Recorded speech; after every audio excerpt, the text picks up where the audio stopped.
अच्छा, ये हमारे पास कुछ डेटा है एक रिसर्च प्रोजेक्ट का। टूरिज़म पे हमने एक प्रोजेक्ट किया था चतराल में, तो उसका एक हमारे पास ये डेटा सेट है और इस पर हम थोड़ा सा प्रैक्टिस करते हैं। तो प्रैक्टिस से पहले आप ये कंफर्म कर लें कि आपके एक्सेल में डेटा एनालिसिस टूल इंस्टॉल हुआ है।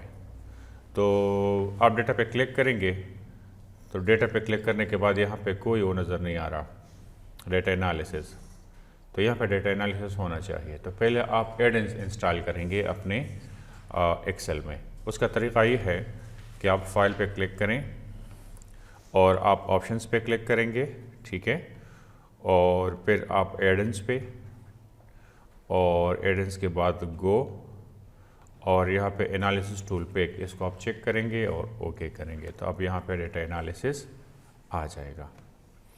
अब जब डेटा पे क्लिक करेंगे तो वहाँ पे डेटा एनालिसिस आपका आना चाहिए। तो ये डेटा एनालिसिस आ गया है। तो ये असल में इससे आप जो कोर्स आप लोगों ने किया है वो सब कुछ आप यहाँ पे कर सकते हैं। जो डिस्क्रिप्टिव स्टैटिस्टिक्स है या जो डिफरेंट टेस्ट हैं और डायरेक्टली आप एक्सेल में भी कर सकते हैं। तो सबसे पहले हम डिस्क्रिप्टिव स्टैटिस्टिक्स को थोड़ा सा वो करते हैं, उस पर प्रैक्टिस करते हैं। डेटा एनालिसिस पे क्लिक करें। डेटा एनालिसिस पे क्लिक करेंगे तो हमारे पास ये डिफरेंट स्टैटिस्टिक्स के कमांड्स हैं। तो हम क्या करेंगे, सबसे पहले हम डिस्क्रिप्टिव स्टैटिस्टिक्स जो आपके मिड का कोर्स है, ठीक है, जो आपके मिड का कोर्स है, इस पे हम क्लिक करेंगे और इसको ओके करेंगे, तो हमारे पास ये विंडो ओपन हो जाएगा। अब हमने क्या करना है कि जो क्वांटिटेटिव डेटा है ये हमारे पास चंद वेरिएबल का डेटा है, बहुत सारे वेरिएबल्स इसमें हैं, लेकिन ये जो डेटा है ये असल में है एजुकेशन एक्सपेंडिचर है, नॉन फूड एक्सपेंडिचर है और फूड एक्सपेंडिचर से। अब सिर्फ ये 3 वेरिएबल्स ले रहे हैं और ये क्वांटिटेटिव वेरिएबल्स है हमारे पास। तो हम क्या करेंगे, अगर आपके असाइनमेंट में भी इस तरह के कुछ क्वांटिटेटिव वेरिएबल्स है, क्वालिटेटिव के लिए डिस्क्रिप्टिव स्टैटिस्टिक्स नॉर्मली आप नहीं करते हैं। Descriptive statistics option is normally applicable to quantitative data, so that's why आप इसको सेलेक्ट कर लें और कंट्रोल शिफ्ट और डाउन एरो पर अब आप क्लिक करेंगे तो पूरा डेटा सेट सेलेक्ट हो जाएगा। पहला रो 3 वेरिएबल मैंने सेलेक्ट कर लिए, फिर क्या करना है, कंट्रोल शिफ्ट डाउन एरो, तो एंड तक ये पूरे डेटा सेट सेलेक्ट हो गया। अगर आप माउस से करेंगे तो इस पर बहुत टाइम लगता है, बहुत मुश्किल होता है, ठीक है। तो फर्स्ट रो सेलेक्ट कर ले जितने भी वेरिएबल्स हैं और control shift down arrow press करेंगे तो ये पूरा सेलेक्ट हो गया है। हमारा अगर कॉलम वाइज डेटा है तो कॉलम ऑलरेडी बाय डिफ़ॉल्ट यहाँ पे चेक हो गया है। अगर रो वाइज डेटा है तो फिर आप इसको रो चेक करेंगे, लेकिन चूँकि हमारा डेटा कॉलम वाइज है तो कॉलम वाइज ही ठीक है। लेबल आप मार्क कर दे, लेबल का मतलब ये होता है कि आपने वेरिएबल के टाइटल के साथ डेटा सेलेक्ट किया है या without title of the variable, तो हमने टाइटल के साथ ही सेलेक्ट किया है। फिर आउटपुट यहाँ पे आप क्लिक करें, आपको रिजल्ट्स कहाँ पे चाहिए, तो ये इस पर क्लिक करने के बाद आपने इस एरो पे क्लिक करना है और उस जगह पर पहुँचे जहाँ पे आपको रिजल्ट्स चाहिए।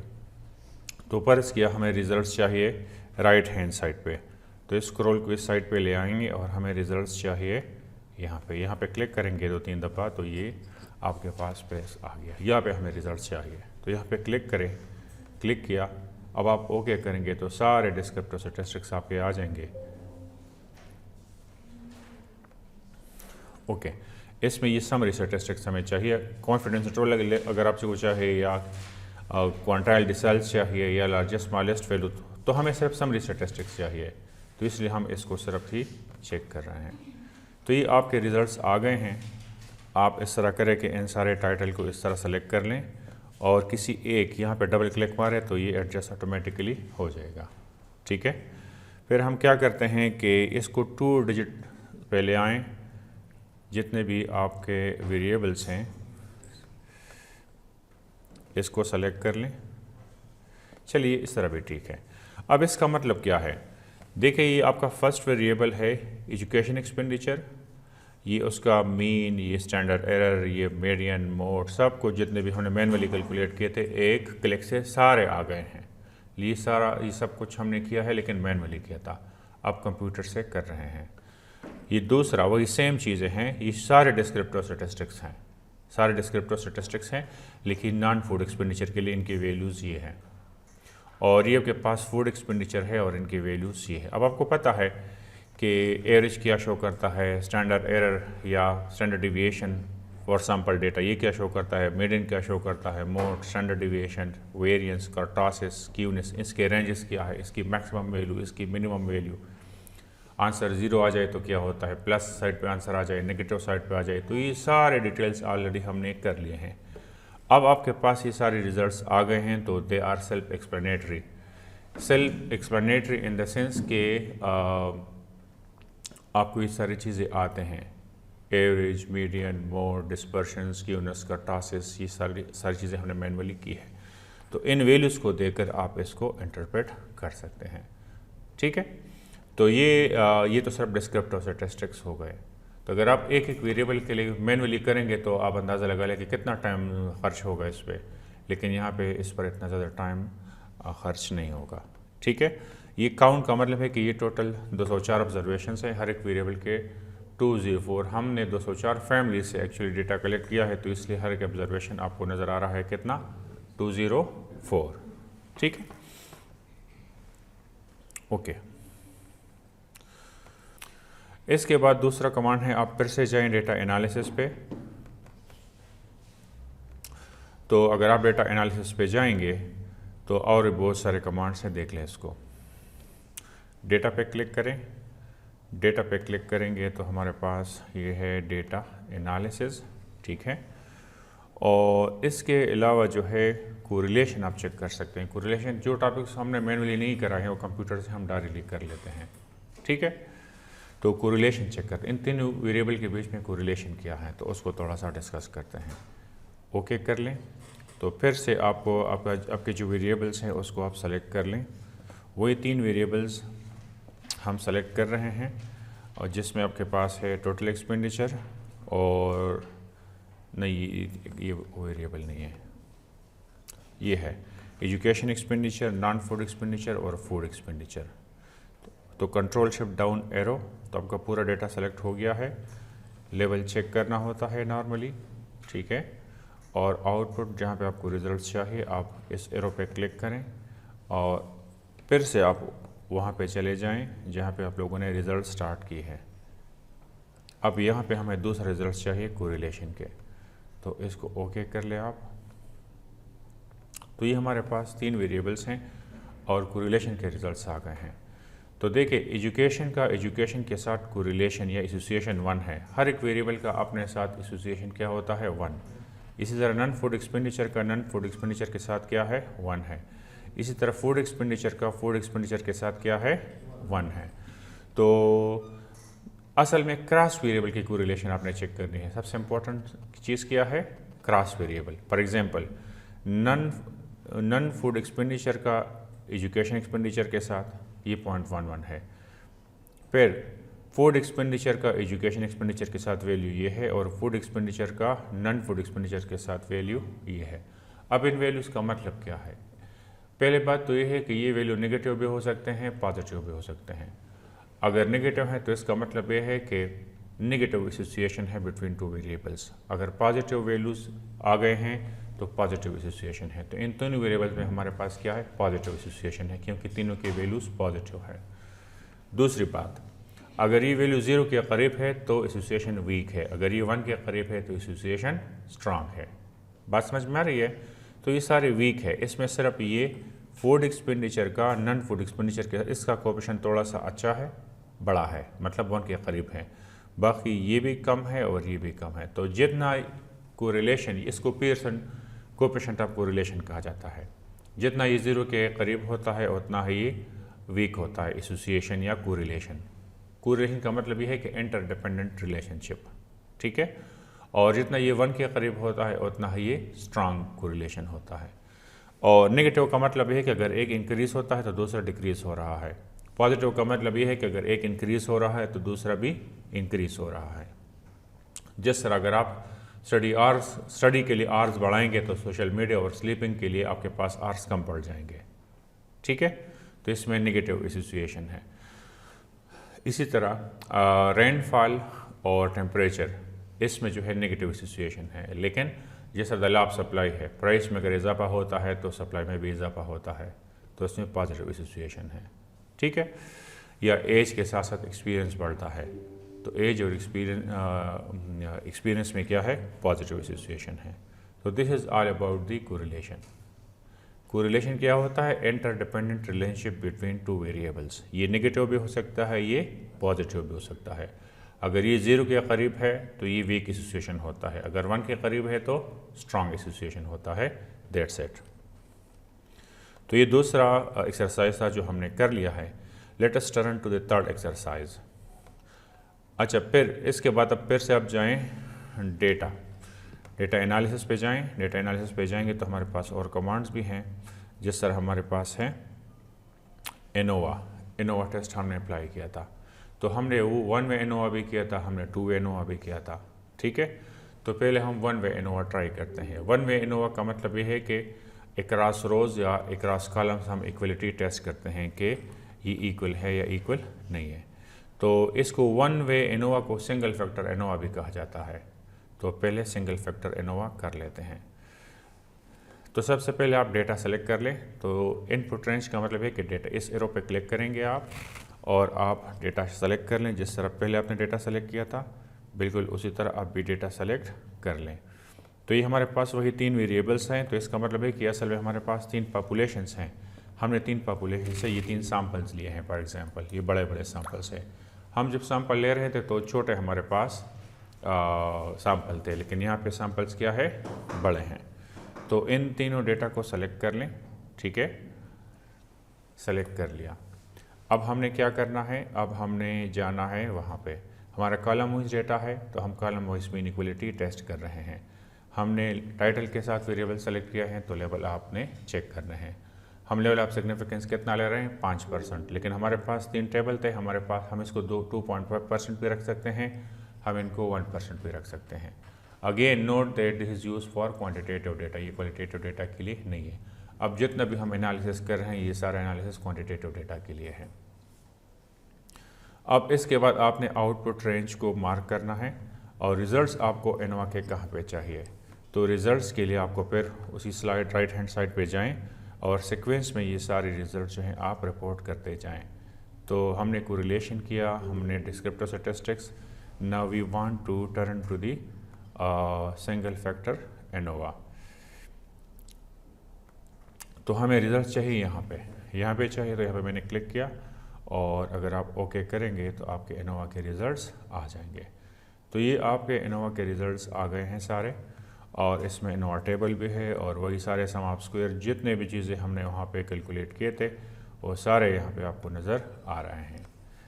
तो देखें, sources of variation, degree of freedom, sum of square, mean square error, if calculated. लेकिन सॉफ्टवेयर आपको टेबल वैल्यू भी देता है और पी वैल्यू भी आपको दे देता है, ठीक है। तो यहाँ पे कंप्यूटर पर जब आप काम कर रहे हैं तो आपको टेबल की ज़रूरत नहीं होती, क्योंकि दो चीज़ें आपको मिल जाती है, पी वैल्यू भी होता है और इफ़ कैलकुलेटेड टेबल वैल्यू भी होता है। तो अगर आपके पास पी वैल्यू भी है तो काफ़ी है, ठीक है। तो this P value is actually less than 5%। ये पी वैल्यू कितना है, लेस है। अगर आप फॉर्मेट सेल्स पे जाएं और इसको थोड़ा सा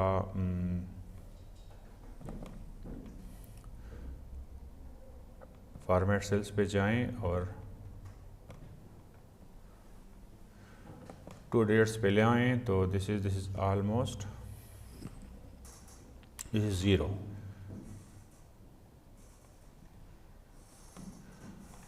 अच्छा, पी वैल्यू का कॉन्सेप्ट ये है कि when P value is less than 5%, 0.05, you reject the null hypothesis. तो जितने भी आप स्टैटिस्टिकल सॉफ्टवेयर यूज़ करते हैं, चाहे एक्सेल है, चाहे SPSS है, स्टेटा है, मैटलैब, मैनीटेब, ऑक्स मैट्रिक्स, ईव्यूज़, माइक्रोफिट, जितने भी हैं, बस एक ही रूल है, अगर आपका पी वैल्यू लेस दैन 5% है तो you reject your null hypothesis, ठीक है। तो यहाँ पर भी आपका पी वैल्यू लेस दैन 5% है तो you reject the null hypothesis. Null hypothesis ये मैनुअली हमने किया था, उसमें क्या था कि तीनों expenditures, food expenditure, education expenditure and non food expenditure, they are equal on average. On average ये तीनों इक्वल हैं, लेकिन यहाँ पे नल हाइपोथेसिस हम रिजेक्ट करते हैं तो तीन इक्वल नहीं है, ठीक है। तो ये सारी चीज़ें हम मैनुअली कैलकुलेट कर देते हैं, लेकिन अब सॉफ्टवेयर आपको डायरेक्टली वैल्यूज़ दे देते हैं और आप क्वाइट ईजिली वो सारी चीज़ें मिल सकते हैं। कंप्यूटर से आप क्रॉस चेक कर सकते हैं। अगर आप कोई एक्सरसाइज डेटा उठा लेते हैं और उसको आप मैनुअली सॉल्व करते हैं तो एक्सेल के ज़रिए आप उसकी काउंटर चेक कर सकते हैं कि मेरा जो है टोटल वेरिएशन कितना है, या मेरा एक्सप्लेन वेरिएशन, अनएक्सप्लेन वेरिएशन, या ठीक है ना, column sum of square, add sum of square. तो ये सारी चीज़ें आप मैनुअली कर सकते हैं। So this is how to carry out ANOVA test to test whether all the population means are equal और नॉट। मैंने कहा था कि ANOVA के दो यूजेस हैं। एक आप इसको मीन की इक्वलिटी के लिए यूज़ करते हैं, दूसरा आप इसको रिग्रेशन एनालिसिस में भी यूज़ कर सकते हैं। तो रिग्रेशन एनालिसिस में तो आप इस मकसद के लिए यूज़ करते हैं कि जितने भी आपके पैरामीटर्स हैं, स्लोप्स और इंटरसेप्ट, वो सारे at a time statistically significant है या नहीं है। और यहाँ पर जो है यहाँ पे हम इसको मीन इक्वलिटी के लिए टेस्ट कर रहे हैं। तो ये भी हो गया है। नेक्स्ट कमांड पे जाएं। नेक्स्ट कमांड में हम क्या करने वाले हैं? नेक्स्ट कमांड में आप फिर से जाएं डेटा, ठीक है, डेटा एनालिसिस, और इस दफ़ा आप 2 फैक्टर ANOVA 2 एनालिसिस परफॉर्म करते हैं। इसमें 2 ऑप्शन है, with replication and without replication. Statistics के बुक में इसको कहा जाता है with interaction and without interaction. तो हम विदाउट रिप्लिकेशन या विदाउट इंटरेक्शन करेंगे। विद रिप्लिकेशन हमने नहीं किया है, तो हम सिर्फ ये कमांड अप्लाई करेंगे। तो हमने जो 2 वे ANOVA किया था वो क्या था? 2 वे एनालिसिस विदाउट इंटरेक्शन या विदाउट रिप्लिकेशन। तो वही सेम प्रोसेस ओके कर लें और आप डेटा उठा लें। डेटा वही है जो हमने 3 पॉपुलेशंस लिए हैं, तीनों सैम्पल्स, ठीक है, और उन तीनों सैम्पल्स में हमारे पास 3 एक्सपेंडिचर्स थे और वो एक्सपेंडिचर्स हमारे पास थे ये तीनों। तो ये तीनों आपके हैं सैम्पल्स, और हम इस पे जो है 2 वे एनालिसिस परफॉर्म करते हैं। देख लें, डेटा हमने सेलेक्ट कर लिया है। फिर वही प्रोसीजर, लेवल चेक करिए क्योंकि लेवल के साथ डेटा सेलेक्ट हुआ है। लेवल ऑफ सिग्निफिकेंस 5% और आउटपुट आपको कहाँ पे चाहिए? वहीं पे जाएं जहाँ पे दूसरे आउटपुट्स भी ऑलरेडी मौजूद हैं। तो हम यहाँ पे ले आए हैं अपने आउटपुट को, और अगेन यहाँ पे आप क्लिक करेंगे और ओके करेंगे तो आपके सारे रिजल्ट्स आ जाएंगे। तो ये आपके 2 वे एनालिसिस के रिजल्ट्स हैं। ANOVA टेबल इसके नीचे हैं। अच्छा मैंने डेटा पेस्ट किया है, मैंने वो रिजल्ट्स जो हैं कॉपी नहीं किए। नहीं, ये नीचे रिजल्ट्स हैं, ठीक है। तो ये आपके जो हैं, इसको आप देख लें, 2 वे एनालिसिस के रिजल्ट्स हैं सारे। तो बिटवीन रोज़, बिटवीन कॉलम और एरर, तो उसमें सिर्फ एक 1 वे था, यहाँ पे 2 वे हैं, दोनों हैं, ठीक है। तो ये आपके जो है P वैल्यूज़ हैं, ये भी लेस दैन 5% है, ये भी लेस दैन 5% है, ये दोनों लेस दैन 5% है। तो हम कॉलम के लिए भी नल हाइपोथेसिस रिजेक्ट करते हैं और रो के लिए भी नल हाइपोथेसिस रिजेक्ट करते हैं। तो इसका मतलब ये है कि न तो कॉलम वाइज मीन आपस में इक्वल है और ना ही रो वाइज मीन आपस में इक्वल है। और ये वही टेबल है ANOVA टेबल जो हम बनाते थे नॉर्मली जब हम मैनुअली करते थे इसको, analysis of variance. Okay, next हम जो हमारा नेक्स्ट कमांड है वो है हम टी टेस्ट अप्लाई करते हैं अब, ठीक है। टी टेस्ट अप्लाई करते हैं और जी टेस्ट अप्लाई करते हैं। तो अगर हम टी टेस्ट अप्लाई करते हैं तो फिर से आप जाएं डेटा पे, ठीक है, और आप डेटा एनालिसिस पे जाएं। अब हम परफॉर्म करते हैं ANOVA हो गया, 1 वे ANOVA हो गया, 2 वे ANOVA हो गया, कोरिलेशन भी हो गया, डिस्क्रिप्टर स्टैटिस्टिक्स। अब हम आते हैं जी टेस्ट और टी टेस्ट पे जो है ऑलरेडी हमने मैनुअली किए हैं, ये है। तो ये है, पहले पेयर टी टेस्ट करते हैं। पेयर टी टेस्ट ऑलरेडी हमने किया भी है। उसमें ये था कि हम सेम ऑब्जर्वेशन को before and after a course of action उसके एनालिसिस करते हैं कि कोर्स ऑफ एक्शन का कोई इम्पैक्ट पड़ा है या फिर नहीं पड़ा है। तो उसको टेस्ट करने के लिए हम ये, तो हम एज्यूम करते हैं हमारा ये एक वेरिएबल 1 है, एक वेरिएबल 2 है। वेरिएबल 1 का मतलब होता है बिफोर डेटा और वेरिएबल 2 का मतलब है after a course of action data. जिस तरह आप डाइट चेंज करते हैं तो डाइट का आपके वेट पे कोई असर पड़ा है या नहीं पड़ा। तो बिफोर डाइट आपका वेट कितना था और आफ्टर डाइटिंग आपका वेट कितना है, तो डाइट का कोई इम्पैक्ट पड़ा है या फिर नहीं पड़ा है, तो उसके लिए हम इसको लेते हैं।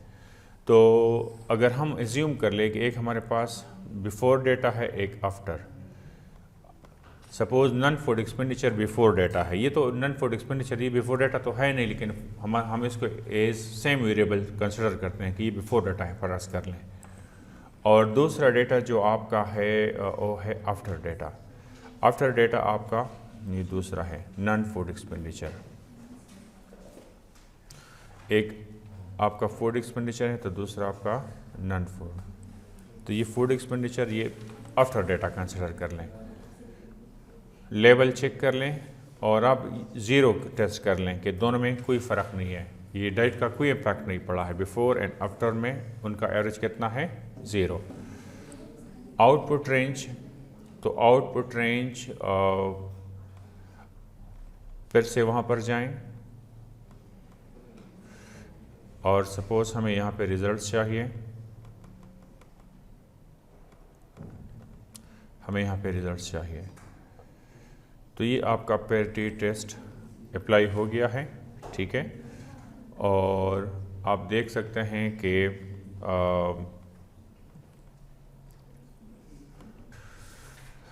तो ये डेटा का मीन है, ये बिफोर है, ये आफ्टर है, ये इसका वेरिएंस है, ये सैंपल साइज़ है, ठीक है। ये पियर्सन कोरिलेशन है और ये इसका हाइपोथेसाइज्ड डिफरेंस है। आप ये टेस्ट कर रहे हैं कि दोनों में डिफरेंस 0 है, ठीक है। ये इसका कैलकुलेटेड वैल्यू है। अगर 1 टेल टेस्ट अप्लाई करते हैं तो इसके लिए पी वैल्यू ये है, अगर 2 टेस्ट अप्लाई करते हैं तो इसके लिए पी वैल्यू ये है। तो ये जहाँ पे ई माइनस समथिंग आ जाए तो इसका मतलब होता है 0। तो यहाँ भी लास्ट में आप देख लेना E-0.6, इसका मतलब है कि इस प्रोडक्शन को 6 डिजिट्स उसी सी साइड पे ले जाए। तो 5 आपने 0 लगाने होंगे और 1 3, तो 0.000003, तो ये दिस इज़ ऑलमोस्ट 0। अगर आप इसको चेक करते हैं कि ये वाकई 0 है या नहीं, तो अगेन इसको फॉर्मेट सेल में ले जाएं और आप इसको वहाँ पे देख सकते हैं। 2 डिजिट्स तक कर ले इसको, तो आप देख लिए दोनों 0 हैं, ये भी 0 है और ये भी 0 है। तो दोनों के लिए हम नल हाइपोथेसिस रिजेक्ट करते हैं, ठीक है। नल हाइपोथेसिस में ये था कि कोई असर नहीं पड़ा है, तो जब हम इस नल हाइपोथेसिस को रिजेक्ट करते हैं तो इसका मतलब है कि कोर्स ऑफ एक्शन का असर है, कोर्स ऑफ एक्शन का असर है। नल हाइपोथेसिस में क्या होता है कि बिफोर और आफ्टर डेटा सेम है, कोई डिफरेंस नहीं है, लेकिन हम यहाँ इस स्टेटमेंट को रिजेक्ट करते हैं। तो यहाँ पे क्या है कि डिफरेंस मौजूद है। तो this is how to carry out pair t test. इसके बाद हम कंडक्ट करते हैं 2 सैंपल टेस्ट। अगर आपके पास 2 पॉपुलेशंस हैं और दोनों से आप सैंपल लें और आप ये टेस्ट करना चाहते हैं कि दोनों का एवरेज एक जितना है या एक जितना नहीं है। जिस तरह से मुझे सुबह पूछा कि ये टेस्ट हमने नहीं किया 2 पॉपुलेशंस के लिए, तो यहाँ पे कंप्यूटर पे हम करते हैं। तो डेटा एनालिसिस पे फिर से आप जाएं और सबसे एंड में आप पहुँच जाएं ये, ठीक है। तो 2 सैम्पल्स, तो इसमें इसके अंदर 3 ऑप्शंस होते हैं। एक होता है assuming equal variances, t test assuming equal variances. तो इसमें पूल्ड स्टैंडर्ड डिविएशन का कॉन्सेप्ट है जो हमने मैनुअली नहीं किया है। तो अगर आपको ये बताया जाए कि आप एज्यूम कर लें कि दोनों को पॉपुलेशन का वेरिएंस क्या है, अननोन है, लेकिन इक्वल एज्यूम कर लें। दूसरा ये है कि पॉपुलेशन वेरिएंस दोनों पॉपुलेशन का अननोन है, लेकिन आप इसको अनइक्वल एज्यूम कर लें। और थर्ड ये है जी तब लगता है जब आपको दोनों पॉपुलेशन का वेरिएंस मालूम हो। तो यहाँ आप दोनों के पॉपुलेशन के वेरिएंसेस एंटर करेंगे। तो पहले हम इसको कर लेते हैं, 2 सैंपल विद इक्वल वेरिएंसेस। तो ओके कर लें। पहले आप वेरिएबल 1 लें। तो वेरिएबल है अपना, वेरिएबल 1 है ये हमारे पास है नन फूड एक्सपेंडिचर, इसको लें, ये वेरिएबल 1 है। फिर आप वेरिएबल 2 लें। वेरिएबल 2 हमारा है दूसरा पॉपुलेशन और वो हमारे पास है ये दूसरा सैंपल है हमारा। तो दोनों पॉपुलेशन का एवरेज एक जितना है या एक जितना नहीं है। लेबल चेक करें, क्योंकि लेबल के साथ डेटा आपने सेलेक्ट किया है और हम ये टेस्ट कर रहे हैं कि दोनों का एवरेज में कोई डिफरेंस नहीं है, यानी दोनों एवरेजेस सेम है। आप यहाँ कोई वैल्यू रिपोर्ट कर सकते हैं कि दोनों के एवरेजेस में डिफरेंस 500 है या 5000 है या 300 है, जो भी है, तो आप इसको उस तरह भी कर सकते हैं। तो ये आउटपुट रेंज, आपको ये रिजल्ट्स कहाँ पे चाहिए? हमें ये रिजल्ट्स चाहिए यहाँ पे। एक बात याद रखिए, आप लोग टेंशन ना लें, क्योंकि this is not the part of exam, ठीक है ना, ये एग्ज़ाम का हिस्सा बिल्कुल भी नहीं है, तो आप इसके लिए टेंशन ना लें। ये सिर्फ आप सीख लें, क्योंकि जब आप रिसर्च करेंगे फाइनल सेमेस्टर में तो आपको इन चीज़ों की फिर ज़रूरत पड़ सकती है। तो ये वीडियो हम बना रहे हैं, ये बाद में आप देख सकते हैं। ओके, और मैडम आपको रिसर्च मेथोडोलॉजी पढ़ाएगी तो वहाँ भी ये चीज़ें आप लोगों के काम आ सकते हैं। तो इसको ओके कर लें और ये हमारे पास रिज़ल्ट्स आ गए हैं ट्रू टेल टेस्ट। तो यहाँ पे आपने सिर्फ इस चीज़ को देखना है, पी वैल्यू को, इस पी वैल्यू को देख लें और इस पी वैल्यू को देख लीजिए, दोनों 5% से ज़्यादा हैं, तो we accept the null hypothesis here, we accept the null hypothesis, क्योंकि दोनों पी वैल्यूज़ हमारे पास ग्रेटर दैन 5% हैं। तो नल हाइपोथेसिस में ये है कि there is no difference in the two averages, और यहाँ पे हम इस बात को एक्सेप्ट करते हैं। तो we are all done with this. In the same way,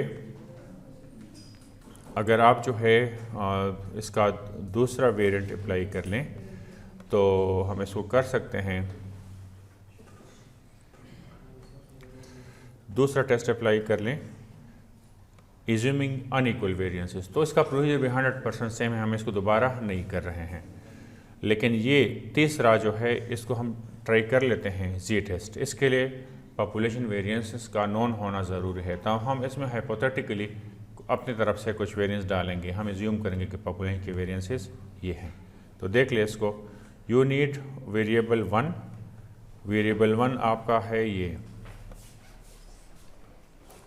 variable आपका है एजुकेशन एक्सपेंडिचर, चलें नॉन फूड एक्सपेंडिचर कर लें, आपका वेरिएबल 1 है। वेरिएबल 2 आपका है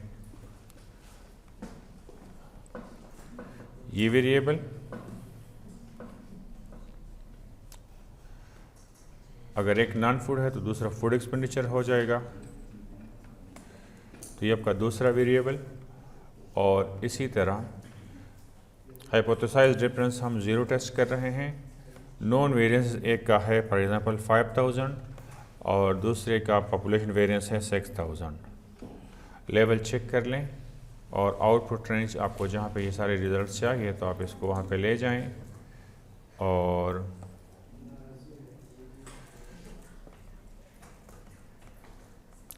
सपोज़ आपको सारे रिजल्ट्स चाहिए यहाँ पे, तो इसको आप ओके कर लें। तो ये आपके सारे रिजल्ट्स आ गए हैं और यहाँ पे अगेन आप देख सकते हैं कि your p value is less than 5%, you reject your null hypothesis and you conclude that no, दोनों पॉपुलेशन मीन आपस में इक्वल नहीं है, ठीक है। नल हाइपोथेसिस में क्या होता है कि दोनों पॉपुलेशन आपस में इक्वल है, लेकिन यहाँ पे हमारा नल हाइपोथेसिस रिजेक्ट होता है। उसकी रीज़न p वैल्यू 0 है हमारे पास, ये लेस दैन 5% है, ये 0.05 से कम है, तो दैट्स वाई हम इसको क्या करते हैं, हम इसको रिजेक्ट करते हैं। लास्ट टॉपिक जो है वो है रिग्रेशन एनालिसिस, जो कि सबसे इम्पोर्टेंट है। सबसे इम्पोर्टेंट आपके इस पूरे एक्सरसाइज में जो है, सबसे फर्स्ट एक्सरसाइज था और सबसे लास्ट। सबसे फर्स्ट में हमारे पास क्या था, डिस्क्रिप्टिव स्टैटिस्टिक्स, सबसे लास्ट में हम क्या कर रहे हैं, रिग्रेशन एनालिसिस। तो रिग्रेशन एनालिसिस कर लेते हैं, फिर स्टॉप करते हैं। डेटा, ठीक है, डेटा एनालिसिस, और यहाँ पे आप जाइए रिग्रेशन में, ये आपका है रिग्रेशन, ठीक है, इसको ओके कर लें। और यहाँ पे वाई रेंज का मतलब है कि डिपेंडेंट वेरिएबल कौन सा है आपका, डिपेंडेंट वेरिएबल कौन सा है। तो डिपेंडेंट वेरिएबल सपोज हमारा है एजुकेशन एक्सपेंडिचर, ठीक है, या नॉन फूड एक्सपेंडिचर लें, चले ये हमारा, इसको पूरा सेलेक्ट कर लें, तो ये आपका डिपेंडेंट वेरिएबल हो गया। इंडिपेंडेंट वेरिएबल में आप कोई 2 वेरिएबल्स ले सकते हैं, तो इंडिपेंडेंट वेरिएबल के लिए आप खुद सेलेक्ट कर लें कि आपने कौन कौन से वेरिएबल्स एज इंडिपेंडेंट वेरिएबल लेने हैं। तो फर्ज किया हम ले रहे हैं एज इंडिपेंडेंट वेरिएबल